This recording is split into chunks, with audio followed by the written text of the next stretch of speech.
Ekitabo kya Samwiri ekyokubiri Essuula esooka.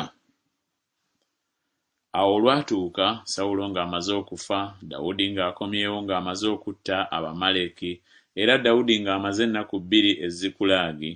Awo olwatuuka ku lunaku olwokusatu, laba, omusajja n'ava mu lusiisira eri Sawulo ng'ayuzizza ebyambalo bye n'ettaka nga liri ku mutwe gwe. Awo olwatuuka bwe yajja eri Dawudi n'avunnama ne yeeyanza. Dawudi n'amugamba nti, "Ova wa?" N'amugamba nti, "Mponye mu lusiisira lwa Isirayiri." Dawudi n'amugamba nti, "Byali bitya? Nkwegayiridde mbuulira."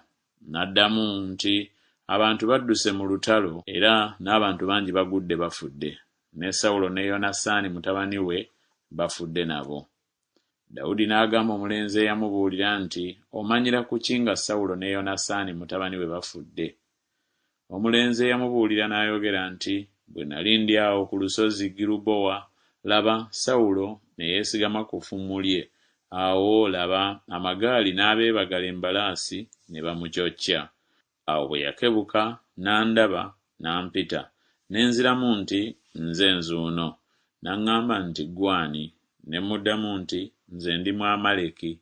N'aŋŋamba nti, Nkwegayiridde, yimirira ku mabbali gange onzite, kubanga obubalagaze bunkutte, kubanga obulamu bwange bukyali bulamu mu nze." Awo ne nnyimirira ku mabbali ge ne mutta, kubanga nategeera ddala nga tayinza kuba mulamu ng'amaze okuggwa. Ne ntwala engule eyali ku mutwe gwe n'ekikomo ekyali ku mukono gwe, era mbireese wano eri mukama wange. Awo Dawudi n'akwata engoye ze n'aziyuza, era bwe batyo abasajja bonna abaali naye. Ne bawuubaala ne bakaaba amaziga, ne basiiba ne bazibya obudde, olwa Sawulo n'olwa Yonasaani mutabani we, n'olw'abantu ba Mukama n'olw'ennyumba ya Isirayiri, kubanga bagudde n'ekitala. Dawudi n'agamba omulenzi eyamubuulira nti, "Oli waawa?" N'addamu nti, "Ndi mwana wa munnaggwanga Omwamaleki." Dawudi n'amugamba nti, "Kiki ekyakulobera okutya okugolola omukono gwo okuzikiriza oyo Mukama gwe yafukako amafuta?"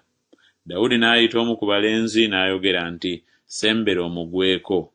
N'amufumita n'afa. Dawudi n'amugamba nti, "Omusaayi gwo gubeere ku mutwe gwo, kubanga akamwa ko ye mujulirwa gy'oli ng'oyogera nti, Nzise oyo Mukama gwe yafukako amafuta." Awo Dawudi n'akungubagira Sawulo ne Yonasaani mutabani we okukungubaga kuno, n'alagira okuyigiriza abaana ba Yuda oluyimba olw'omutego, laba, lwawandiikibwa mu kitabo kya Yasali. Ekitiibwa kyo, Ayi Isirayiri, kittiddwa mu bifo byo ebigulumivu. Ab'amaanyi nga bagudde.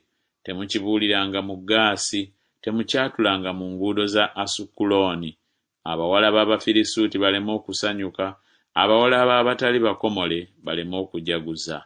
Mmwe ensozi za Girubowa, kummwe kuleme okubaako omusulo newaakubadde enkuba, newaakubadde ensuku ez'ebiweebwayo, kubanga eyo engabo ey'ab'amaanyi gye yasuulibwa obubi, engabo ya Sawulo ng'ataafuukibwako mafuta.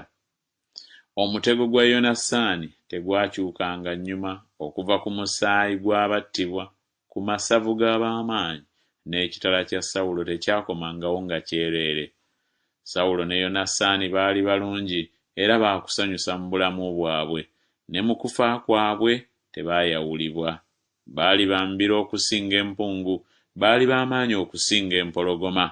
Mmwe abawala ba Isirayiri, mukaabire Sawulo, eyabambaza engoye ezitwakaala ez'okwesiima, eyayonja ebyambalo byammwe ne zaabu. Ab'amaanyi nga bagudde wakati mu lutalo. Yonasaani attiddwa ku bifo byo ebigulumivu. Nkunakuwalidde muganda wange Yonasaani, wansanyusanga nnyo nnyini. Okwagala kwo gye ndi kwali kwa kitalo, nga kusinga okwagala kw'abakazi.